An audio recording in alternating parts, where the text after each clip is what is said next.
प्रश्न नंबर 1, विद्युत आवेश प्रवाहित हो सकता है क विद्युत रोधियों तथा चालकों के माध्यम से, ख चालकों के माध्यम से, ग विद्युत रोधियों के माध्यम से, घ चालकों तथा अचालकों दोनों के माध्यम से। तो इसका सही आंसर होगा ख चालकों के माध्यम से।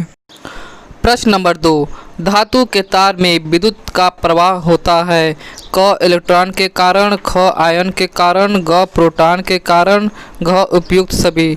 तो इसका सही आंसर होगा क इलेक्ट्रॉन के कारण। प्रश्न नंबर 3, परमाणु में निम्न 3 प्रकार के कण पाए जाते हैं क फोटोन, प्रोटॉन, इलेक्ट्रॉन, ख प्रोटॉन, इलेक्ट्रॉन, न्यूट्रॉन, ग इलेक्ट्रॉन, प्रोटॉन, इग्निटॉन, घ मेसॉन, फोटोन, इग्निटॉन। तो इसका सही आंसर होगा ख प्रोटॉन, इलेक्ट्रॉन और न्यूट्रॉन। प्रश्न नंबर 4, जब चालक में 1 एम्पीयर धारा प्रवाहित होती है तो प्रति सेकेंड इलेक्ट्रॉनों का प्रवाह होगा। इसका सही आंसर होगा ख 6.25 × 10⁸। प्रश्न नंबर 5, धारा ले जाने वाले 2 समांतर तारों के बीच का बल किसकी परिभाषा के लिए प्रयोग होता है क फ्लेमिंग, ख एम्पीयर, ग वोल्ट, ख कूलाम। तो इसका सही आंसर होगा ख एम्पीयर। प्रश्न नंबर 6, कितने इलेक्ट्रॉन मिलकर 1 माइक्रो एम्पीयर विद्युत धारा बनाते हैं।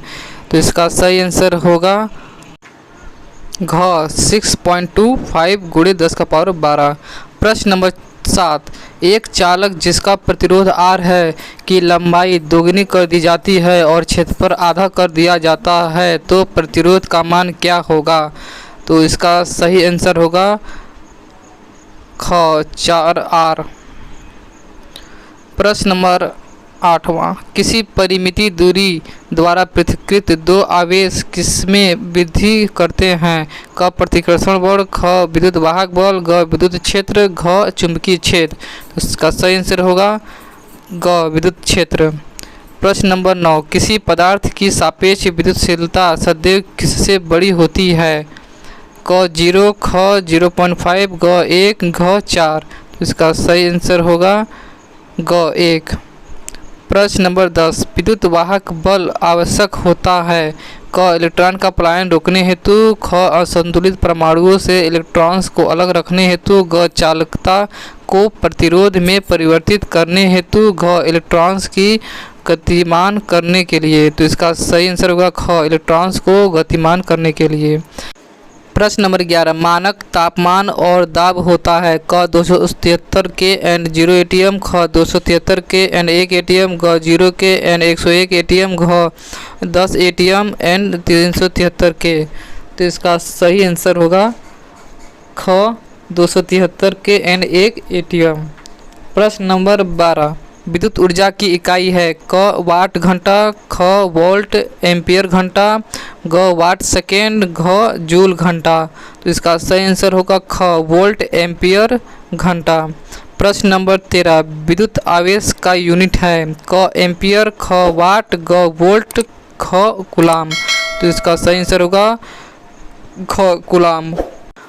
प्रश्न नंबर 14, निम्नलिखित में से किस पदार्थ की प्रतिरोधकता सबसे कम होती है क कॉपर, ख सीसा, ग मरकरी, घ जिंक। तो इसका सही आंसर होगा क कॉपर। प्रश्न नंबर 15, धारा प्रवाह के परंपरागत सिद्धांत के अनुसार धारा प्रवाहित होती है। इसका सही आंसर होगा ख धनात्मक से ऋणात्मक की ओर। प्रश्न नंबर 16, टेक्नीशियन ए कहता है कि वोल्टेज मापने के लिए वोल्ट मीटर को श्रेणी में लगाया जाता है। टेक्नीशियन बी कहता है समांतर में, कौन सही है। तो इसका सही आंसर होगा ख टेक्नीशियन बी। प्रश्न नंबर 17, आदर्श धारा स्रोत में शून्य होता है क आंतरिक चालकता, ख आंतरिक प्रतिरोध, ग लोड न होने पर वोल्टेज, घ कोई नहीं। तो इसका सही आंसर होगा ख आंतरिक प्रतिरोध। प्रश्न नंबर 18, स्थैतिक विद्युत निम्नलिखित द्वारा उत्पन्न होती है क रासायनिक क्रिया, ख घर्षण, ग प्रेरण, ख घर्षण और प्रेरण दोनों। तो इसका सही आंसर होगा ख घर्षण। प्रश्न नंबर 19, एक अश्व शक्ति निम्नलिखित के बराबर होती है क 736 वाट, ख 735 वाट, ग 746 वाट, घ 745 वाट। इसका सही आंसर होगा ग 746 वाट। प्रश्न नंबर 20, 1 किलो कैलोरी निम्नलिखित के बराबर होती है। क 4187 प्रति जूल, ख 3600 प्रति जूल, ग 3900 प्रति जूल, घ 4687 प्रति जूल। तो इसका सही आंसर होगा क 4187 प्रति जूल। प्रश्न नंबर 21, परिपथ में इलेक्ट्रॉनों के प्रवाह से निम्नलिखित बनता है। क विद्युत वाहक बल, ख विद्युत धारा, ग चुंबकीय आवेश, घ कोई नहीं। तो इसका सही आंसर होगा ख विद्युत धारा।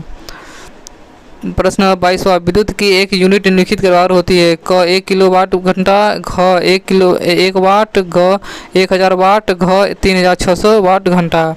तो इसका सही आंसर होगा क 1 किलोवाट घंटा। प्रश्न नंबर 23, प्रतिरोधों के समांतर जोड़ के सिरों पर विभवांतर होता है। क समान, घ भिन्न, ग प्रतिरोधों के मान पर, घ प्रभावी प्रतिरोध। तो इसका सही आंसर होगा क समान।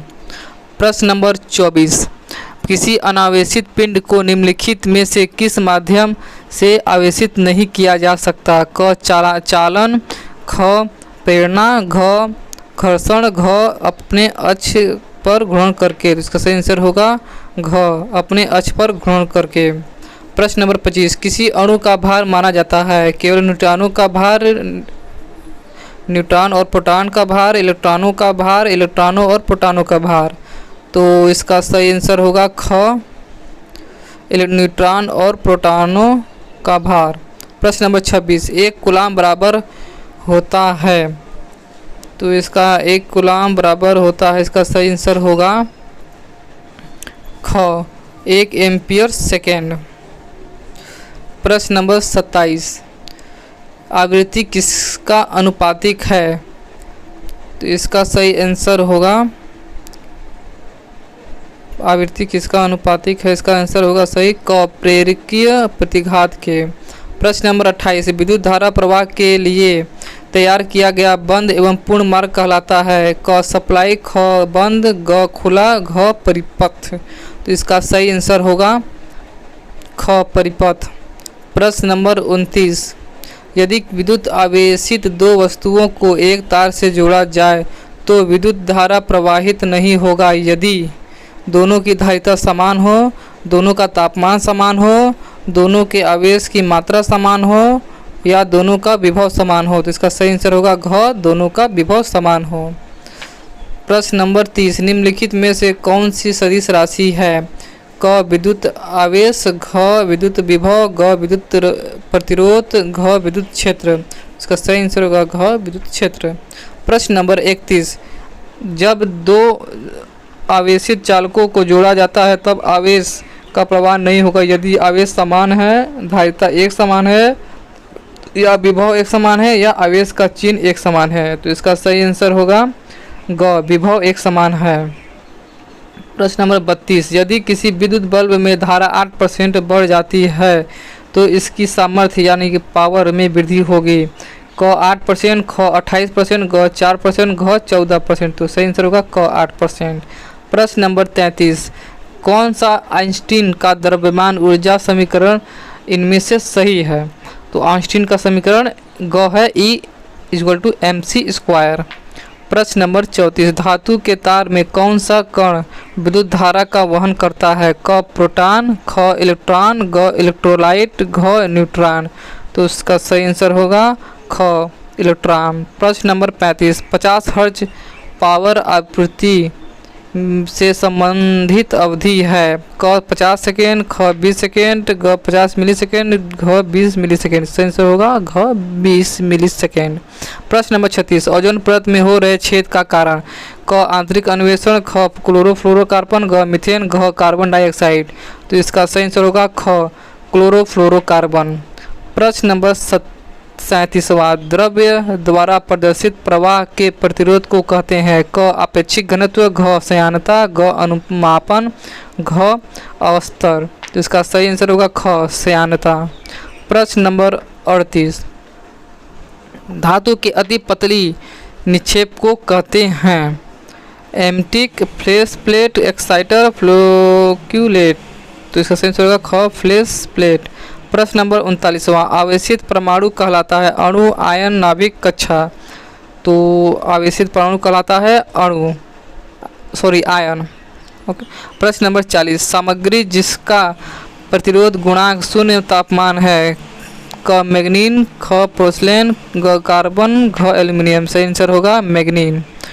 प्रश्न नंबर 41, कांस्टेंट में शामिल होता है, क तांबा और निकिल, ख तांबा और टंगस्टन, ग टंगस्टन और चांदी, घ चांदी और टिन। तो इसका सही आंसर होगा ख तांबा और क तांबा और निकिल। प्रश्न नंबर 42वां, एक आदर्श धारा स्रोत में होना चाहिए, क शून्य आंतरिक प्रतिरोध, ख अनंत आंतरिक प्रतिरोध, ग ईएमएफ का विशाल मान, घ कोई नहीं। तो इसका सही आंसर होगा ख अनंत आंतरिक प्रतिरोध। प्रश्न नंबर 43वां, ओम का नियम निम्न के बीच संबंध से जुड़ा हुआ है, क आवेश और प्रतिरोध, ख आवेश तथा क्षमता, ग धारा और वोल्टता, घ क्षमता और विभवांतर। तो सही आंसर होगा इसका ग धारा और वोल्टता। प्रश्न नंबर 44वां, निम्नलिखित में से कौन सा विद्युत धारा का सुचालक है, क बालू, ख प्लास्टिक, ग नल का पानी, घ कांच। तो इसका सही आंसर होगा ग नल का पानी।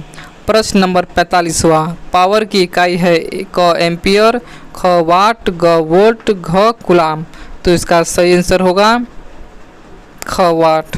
प्रश्न नंबर 46वां, निम्नलिखित में से अधिक हल्का कण कौन सा है, क प्रोटॉन, ख परमाणु, ग न्यूट्रॉन, घ इलेक्ट्रॉन। तो इसका सही आंसर होगा घ इलेक्ट्रॉन।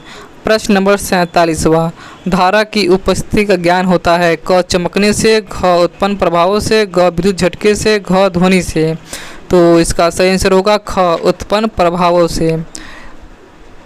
प्रश्न नंबर 48, किसी पाइपलाइन के केंद्र पर स्थित किसी कण का वेग होता है, क शून्य, ख न्यूनतम, ग अधिकतम, इनमें से कोई नहीं। इसका सही आंसर होगा ख न्यूनतम।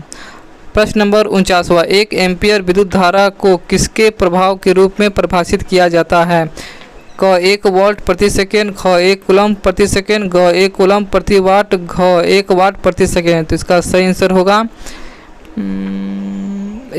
ख 1 कूलम्ब प्रति सेकेंड।